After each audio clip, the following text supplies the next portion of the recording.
let's do these two examples here. So we'll start with A. Okay, so we've got A. So now what we're going to do is we're just going to solve this, and we're going to isolate the absolute value symbol. So treat these like as grouping symbols, right? Absolute value is a grouping symbol.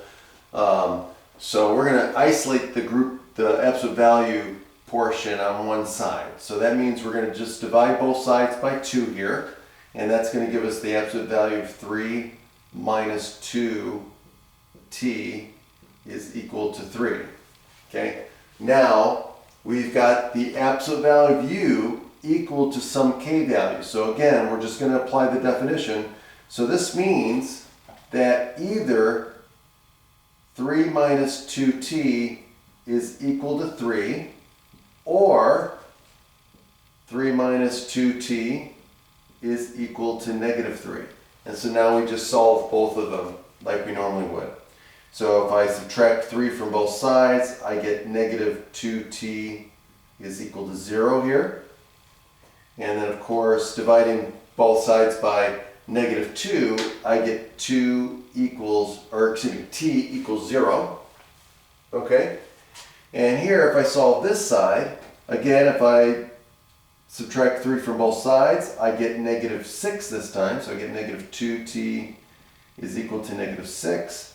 And then if I divide both sides by negative 2, I get t equals 3.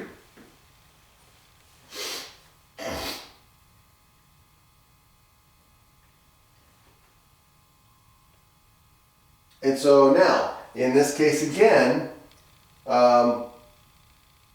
we want to test to make sure everything works out. Plug 0 and 3 back into the original equation, see if we get a true statement. So if we plug in 0 for t, we get the absolute value of 3 here, which is 3. 2 times 3 is 6, so that works. If we plug in 3, we get 3 times 2 is 6. 3 minus 6 is a negative 3, but the absolute value of negative 3 is still 3, so 2 times 3 still gives us 6. So they both work out.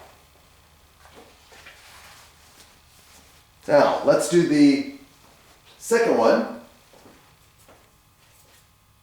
So let's do part B.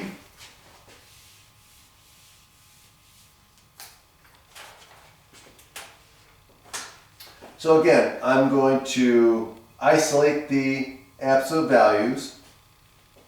So in this case here, I'm going to subtract 8 from both sides, right? So that's going to give me negative 6 is equal to the absolute value of 7w minus 3. Okay? Now, at this point, this has the form of absolute value of u equal to negative k. And remember, there's no solution because remember, this is always going to give us a positive value.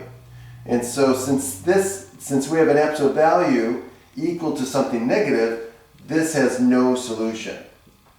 So this has no solution. Okay?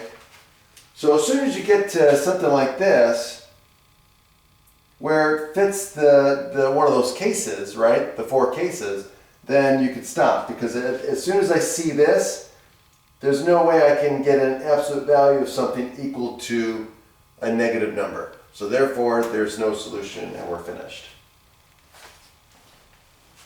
All right. Have a great day.